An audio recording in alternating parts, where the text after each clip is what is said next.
পাশে আপনাদের গির্জা, সেই গির্জার পাশে পবিত্র জায়গায় দাঁড়িয়ে আমরা পর্যায়ক্রমে ওই মোহাম্মদের উপর ঈশ্বরকে ধন্যবাদ যে এমন একটি সুন্দর সন্ধ্যায় আপনাদের সাথে উপস্থিত হতে পেরেছি।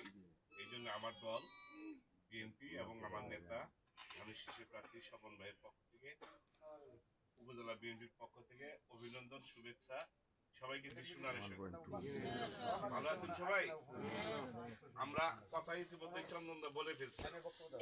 আমি আমার বক্তব্যের শুরুতেই আমি আপনাদেরকে একটি বিষয় এনশিওর করছি, অতীতে আপনারা যতটুকু নিরাপত্তার মধ্যে ছিলেন, যতটুকু স্বাচ্ছন্দ্যে ছিলেন, যতটুকু ফ্রি ফেয়ার ছিলেন, ইনশাল্লাহ আগামী দিনে বিএনপি ক্ষমতায় আসলে আমরা আপনাদেরকে বিগত দিনের চাইতে সবচাইতে শান্তিতে এবং আপনাদেরকে নিরাপদে রাখবো ইনশাল্লাহ। এইখানে আপনাদের বিরুদ্ধে আমাদের দলের হোক বা যে কেউ হোক, কেউ যদি আপনাদের ক্ষতি করার চেষ্টা করে, কেউ রক্ত চক্ষু দেখায়, আপনাদের সম্পদের উপর হামলা করে, আপনাদের ইজ্জতের উপর হামলা করে, আপনাদের ধর্মীয় অনুভূতিতে আঘাত করে, চন্দনদাকে জানাবেন, আমরা জানার সাথে সাথে তার বিরুদ্ধে অ্যাকশন নিব। এটা হলো আগামী দিনে আপনাদের জন্য আমাদের অঙ্গীকার। পাশাপাশি আগামী নির্বাচনে আপনারা সবাই ধানের শীষে স্বপন ভাইকে এই কারণেই ভোট দিবেন। এই যে আপনাদের যে শিক্ষা প্রতিষ্ঠান, এটার কি সরকার কি স্বীকৃতি আছে? শিক্ষকরা বেতন পায়? পায় না। সব মিশনারির উপর থেকে বেতন ভাতা সব চলে। ইনশাল্লাহ আমি কথা দিতে পারি, স্বপন ভাইকে ধানের শীষের এমপি বানান, উনি মন্ত্রী হবেন। মন্ত্রী হলে সর্বপ্রথম এই কুড়াগাছা ইউনিয়নের উন্নয়নের কাজ, স্কুল কলেজের কাজ আপনাদের এই ধরাটি এই স্কুলের মধ্যে এই এলাকা থেকে শুরু হবে।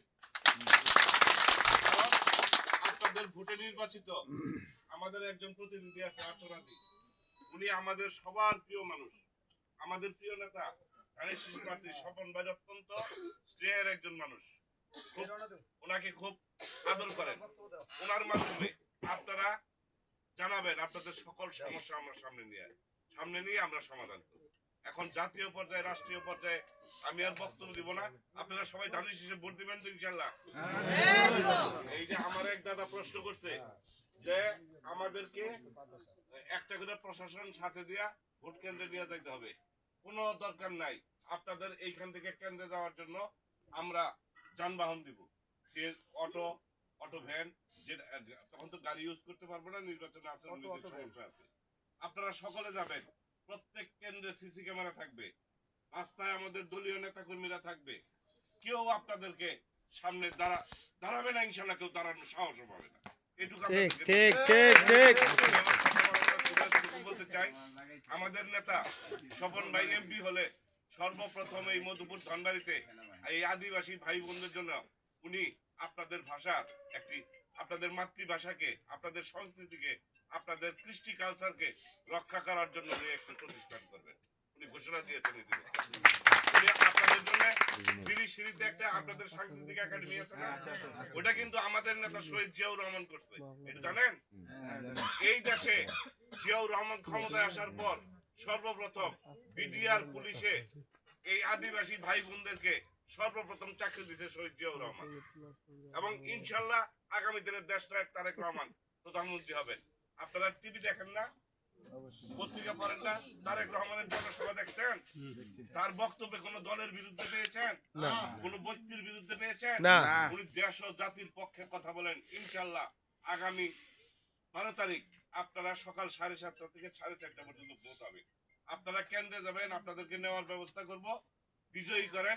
আপনাদের সকল সমস্যার সাথে যেমন আমরা পাশে থাকবো, আপনাদের সকল সাংস্কৃতিক অনুষ্ঠান বলেন, বিয়ে পার্বণ বলেন, আপনাদের সামাজিক সাংস্কৃতিক সকল অনুষ্ঠানে আমাদেরকে স্মরণ করবেন।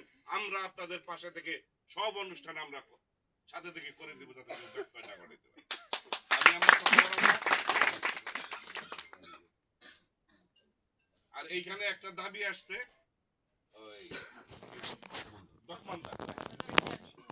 যেহেতু আমাদের এখানে কালচারাল টিমগুলো থাকে, নৃত্য পরিবেশন যারা করে, এখানে আমাদের মেয়েরা আছে 20 জনের একটা টার্গেট আছে, সামনে বড় সভা আছে আমাদের। মানে আমাদের ফেব্রুয়ারি 19-20 জন্য দাবি জানাচ্ছে মহিলার টিম আছে তো মহিলার বুঝতে পারছি। আপনাদের প্রোগ্রামে আগে আপনাদের সেই দরমাদা পৌঁছে যাবে ইনশাআল্লাহ। সবাইকে ধন্যবাদ। আগামী 12 তারিখ ধানের শীষে ভোট দিবেন এই আশা প্রত্যাশা ব্যক্ত করে সবাইকে শীতের মধ্যে কষ্ট করতেন আবারও সমন্বয়ের পক্ষ থেকে অভিনন্দন, ধন্যবাদ, কৃতজ্ঞতা জানিয়ে কথা বলছি। আরেকটা বিষয়